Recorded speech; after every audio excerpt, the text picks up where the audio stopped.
여러분 이거 사진 뭐예요? 라면. 네, 여러분 라면 좋아해요? 여러분 대부분 다 라면 좋아하죠? 네. 여러분 맛있는 라면을 끓여야 되면 어떻게 해야 될까요? 계란도 넣고. 네, 제일 먼저 해야 될 일이 뭐예요? 물을 끓이고 라면을 넣고 뭐 스프를 넣고 좋아하는 뭐 계란을 넣거나 파를 넣거나 이렇게 해야 되죠. 근데 라면을 빨리 먹고 싶다고 여러분 찬물에 라면을 넣으면 라면이 금방 돼요? 안 되죠? 네, 바로 반드시 끓여야 하는 시간과 또 이거 기다려야 하는 그런 인내가 필요해요.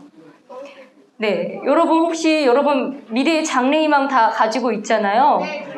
보니까는 어떤 친구들은 뭐 의사, 변호사, 또 영어 선생님, 또 이렇게 준범이하고 유나는 태권도를 또 열심히 하니까 나중에 또 태권도 국가대표가 될 수도 있고 여러 가지 장래희망을 가지고 있잖아요.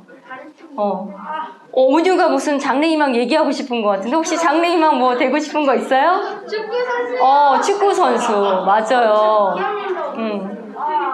그럼 여러분 이런 장래희망 이루려면 어때요? 그 다음날 바로 이렇게 이루어져요? 안 되죠? 열심히 공부하고 준비하고 또 그 분야에 아주 능통한 기술을 갖고 있어야지 이렇게 될 수 있는 거예요. 네, 여러분 이처럼 우리가 사는 세상에는 때가 되어야 하는 일들이 참 많아요. 예수님을 믿는 사람들은 세상 가운데 살아가지만 하나님께서 또 인도해 주시는 그 때가 있어요. 그것을 기대하며 또 살아가야 하는 사람들이에요. 그런데 여러분 세상의 일들과 또 하나님의 일들에는 좀 차이가 있어요.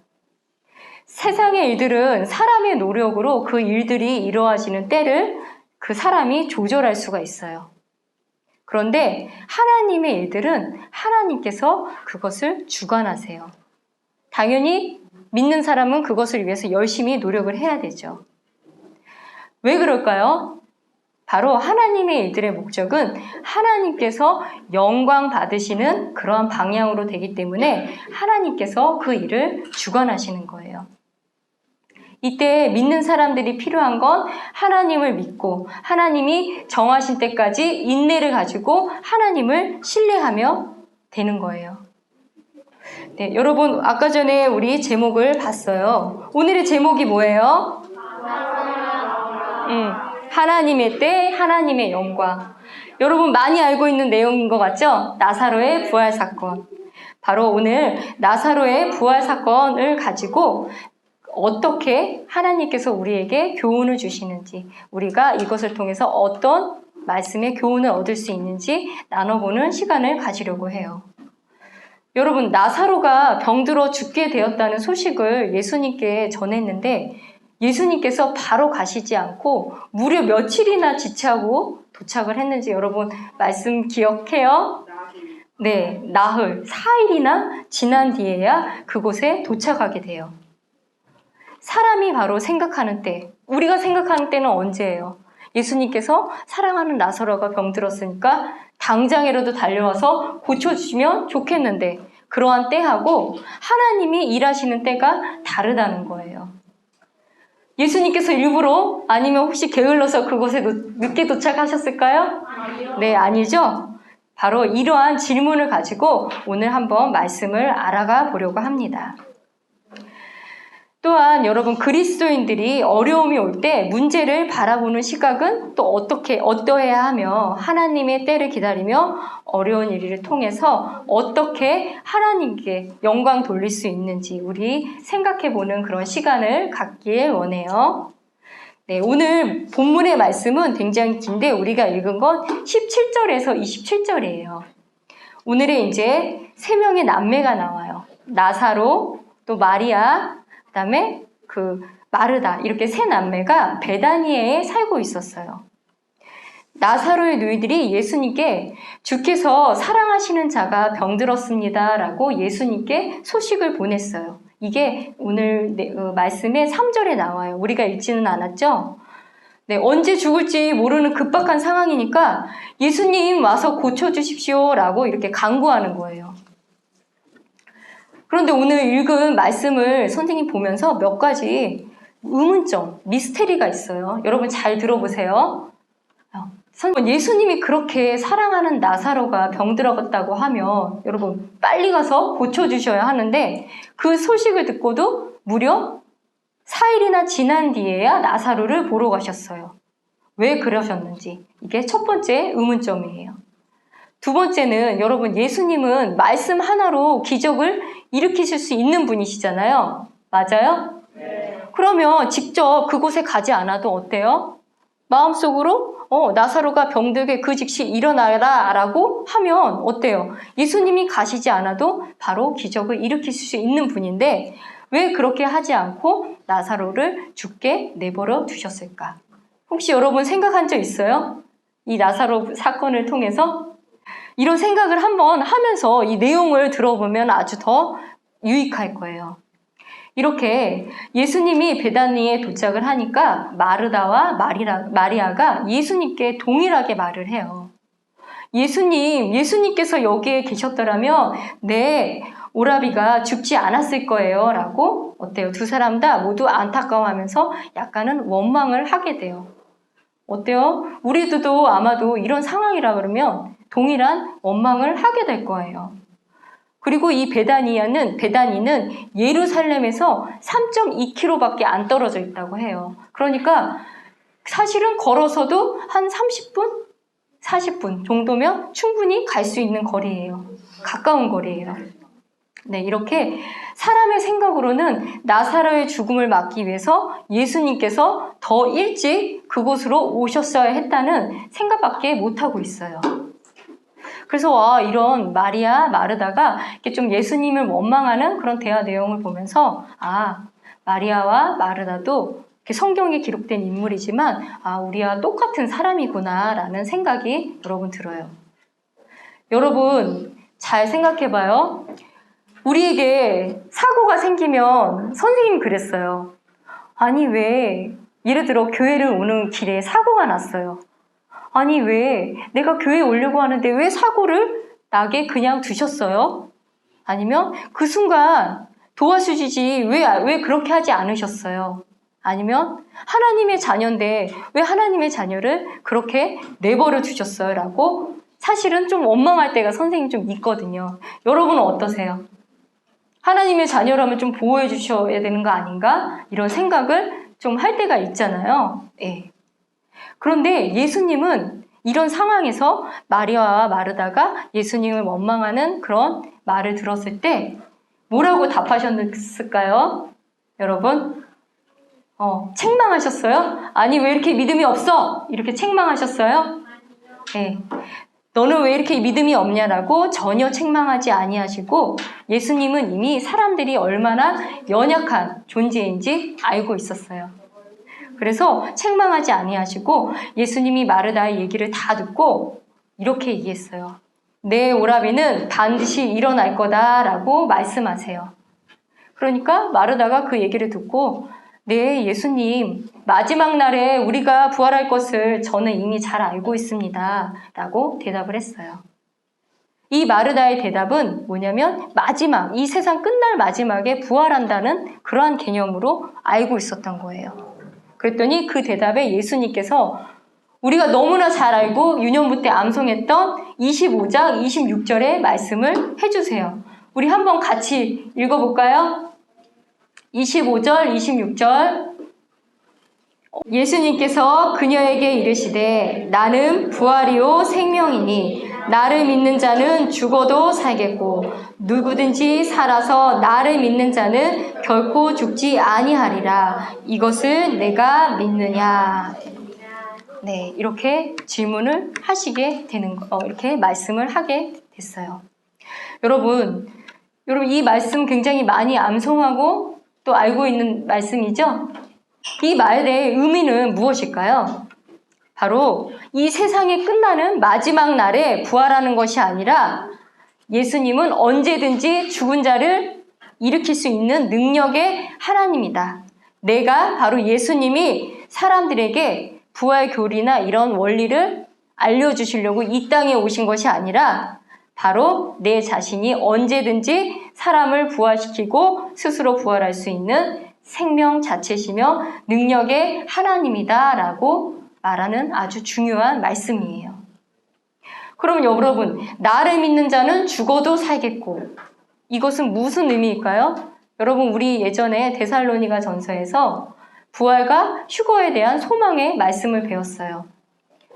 우리보다 이렇게 지금 믿고 죽은 우리의 믿음의 선조들은 지금 무덤에 있어요. 예수님이 다시 오실 때 어떻게 돼요? 네, 부활을 하죠. 그게 바로 나를 믿는 자는 죽어도 살겠고, 누구든지 살아서 나를 믿는 자는, 지금 만약에 저와 여러분 이렇게 믿는 성도들이 예수님이 오실 때 어때요? 하늘로 올라가는 휴거의 소망이 있다라는 그 말씀을 하는 거예요. 여러분 기억나시죠? 부활과 휴거의 소망. 바로 이 나사로의 부활 사건을 통해서 이 일을 행하신 분은 바로 하나님이시다. 이 진리를 말씀하고 있는 거예요. 이 말씀을 듣고 마르다가 아주 엄청난 믿음 고백을 하게 돼요. 바로 27절인데 우리 여러분 27절 한번 같이 읽어봐요. 요한복음 11장 27절 시작. 그녀가 그분께 이르되 그러하오이다. 주여 주께서는 그리스도시요 세상에 오실 하나님의 아들이신 줄 내가 믿나이다 하니라. 네. 바로 이 고백이 저와 여러분의 동일한 고백이 되길 여러분 기도할게요. 아멘. 아멘. 네. 다시 이제 본문을 보면 이렇게 예수님도 인간의 어려움과 고통을 보고 사랑하는 자가 이 나사로가 죽은 것을 보시고 영으로 신음하시며 괴로워하시고 함께 울어주시는 그런 모습을 말씀에 기록되어 있어요. 이 말씀, 바로 예수님은 우리의 이 아픔을 다 알고 계신다는 거예요. 이러한 말씀이 히브리서 4장 15절에 여러분 기록되어 있어요. 한번 히브리서 4장 15절 찾아볼게요. 네, 시작. 우리에게 계신 대제사장은 우리의 연약함의 감정을 느낄 수 없는 분이 아니요 모든 점에서 우리와 똑같이 시험을 받으셨으나 죄는 없으신 분이시라. 네, 모든 점에서 우리의 아픔과 고통을 다 알고 계신다는 거예요. 이렇게 이제 예수님께서 이제 우리가 본문에는 읽어보진 않았지만 이제 마리아하고 마르다하고 이제 나사로가 죽은 그 무덤에 가게 돼요. 그리고 마르다에게 내가 너에게 말하기를 내가 믿고자 하면 하나님의 영광을 보리라 이렇게 말씀하세요. 여러분 예수님의 이 나사로를 살리신 가장 큰 목적은 단순히 나사로를 살리신 것이 아니라 하나님의 영광을 드러내는 것이에요. 여러분 죽어서 나흘이나 되어도 무덤 속에서 이 사람을 살릴 수 있는 분을 드러나게 하시기 위해서예요. 그래서 말씀에 43절에 예수님께서 나사로야 나오라 하니 죽은 자가 수의로 손발이 묶인 채 나오는데 그의 얼굴은 수건으로 묶였더라. 그래서 그의 수의를 풀어주시고 나사로를 다니게 해주셨어요. 여러분 죽은 지 나흘이나 된 사람 다시 교회에 없다라고 생각을 해봐요. 그 모습을 한번 생각을 해봐요. 그때 당시로 돌아가서 어때요? 무서워요? 하나님께는 와 이렇게 하실 수 있는 분이 예수님이구나 라고 하면서 하나님께는 영광이 되고 바로 그 예수님이 하나님이심을 입증하는 이런 아름다운 말씀이 이렇게 요한복음 11장에 기록된 거예요. 여러분 이제 지금 계속 선생님이 계속 얘기를 했는데 이제 이 질문을 이제 여러분들이 했을 때 자연스럽게 나올 수 있어야 돼요. 보세요. 예수님이 사랑하시는 나사로가 여러분 이렇게 아픈데 바로 고쳐주시지 아니하고 나사로를 죽게 왜 내버려 두었을까요? 여러분 살리는 능력을 보여주시기 위해서. 네, 여러분 지금 계속 이렇게 했어요. 봐봐요. 이제 예수님이 우리 사람의 생각은 예수님이 빨리 와서 나사로가 죽지 않도록 고쳐주게 하는 게 아닌가? 여러분 대부분 그렇게 생각하죠. 사람의 생각으로는 아플 때 와서 도와주셔야 되는데 이게 바로 보통의 생각이에요. 그리고 그동안 기적을 보이신 예수님은 충분히 하실 수 있는 그런 분이세요. 그런데 예수님의 생각은 달라요. 때론 예수님께서 여러분 일하시는 방법이 인간의 생각으로는 이해가 되지 않을 수도 있어요. 그러나 여러분 우리가 기억해야 할 점은 그 기적이 일어나기 위해서 예수님께서 꼭 그 자리에 계셔야만 하는 것은 아니라는 점이에요. 우리 눈에 바로 하나님의 일하시는 모습이 보이지 않을 것 같을 때에도 하나님을 믿고 여러분 신뢰해야 해요. 네, 여러분 한 가지 확실한 건 여러분 그리스도인이 갖고 있는 크고 작은 문제는 여러분 하나님 안에 있으면 바로 선하게 인도가 되고 또 사람이 생각했던 것보다 더 아름다운 방향으로 인도된다는 것을 여러분 기억하면 좋겠어요. 네. 여러분 예수님을 믿는 사람들이 흔히 이런 생각을 해요. 나는 예수님의 자녀인데 항상 좋은 일만 있어야 해. 사고라든지 병이라든지 절대 악한 일은 생기면 안 돼 라고 생각할 수 있어요. 그래서 여러분 우리 종종 주변에서 기독교인 가정에서 이렇게 태어났는데 한 명이 아니면은 예전에 보니까 그 부모님이 선교를 마치고 그에서 암이 걸려서 한국에 오셔서 돌아가시는 그 모습을 보고 실족을 한 거예요. 왜 우리 부모님은 하나님을 위해서 선교까지 했는데 왜 병에 걸리시지? 라고 해서 그걸 실족을 해서 한동안 믿음이 떠났다는 그런 간증을 들은 적이 있거든요. 충분히 여러분 그럴 수 있죠. 네, 사람의 생각이라면 그럴 수 있어요. 근데 여러분 한번 극단적인 예를 한번 생각해 볼게요. 여러분 하나님과 그 다음에 예수님은 어떤 관계예요? 하나님과 예수님은 아버지와 아들의 관계. 여러분 아버지와 아들만큼 이 땅에서 정말 그 어떤 사람도 떼어놓을 수 없는 가장 사랑하는 관계잖아요. 그렇죠? 그런데 이 하나님께서는 사랑하는 아들을 이 땅에 보내셔서 세상 사람들도 수치스러워하고 고통스러운 그 십자가의 고통을 짊어지도록 하셨어요. 바로 이 십자가 죽음이 있어야만 저와 여러분의 구원이 이루어지기 때문에 아들을 사랑하지만 그 고통을 겪도록 하신 거예요. 네, 여러분 많이 이 말씀은 들었을 거예요. 그죠? 우리에게 이렇게 어려운 일이 발생할 때 때로는 하나님의 뜻은 알 수 없어요. 그렇지만 하나님은 실수하지 않으시는 분이라는 것을 여러분 기억하시고 신뢰를 가지고 또 그 일을 통해서 하나님을 향한 그 믿음이 더욱 굳건해지길 여러분 기도할게요. 네, 오늘 요약의 말씀을 할게요. 네, 요약해 볼게요. 오늘 나사로의 죽음과 부활 사건을 통해서 하나님의 시각과 또 이렇게 사람의 시각이 많이 다르다는 것을 배웠어요. 우리가 어려운 일을 당할 때 바로 하나님의 시각으로 또 하나님의 시간표대로 또 하나님의 그 영광을 위해서 함께 기도하는 저와 여러분이 되기를 여러분 소망할게요. 여러분 우리가 왜 예수님을 믿어요? 여러분 왜 예수님을 믿어요? 죄사함을 믿기 위해서 딱 아주 우리 성경에 딱 그 FM대로 정답을 딱 얘기했어요. 오늘 우리 아까 같이 읽었던 25장 25절 26절에 보니까 나는 부활이요 생명이다 라고 말씀하셨어요. 예수님이 죽은 자를 살리시고 부활하실 수 있는 하나님이시기 때문에 우리가 믿는 거예요. 저와 여러분이 이 땅 가운데 살아서 죽을 때는 이 몸이 썩지만 이 썩지 않을 몸으로 바꾸실 수 있는 그 하나님이시기 때문에 우리가 바로 믿는 거예요. 우리 믿는 사람으로서 당연히 이 땅에서의 여러분 축복을 받길 선생님 또 원하고 또 기도해요.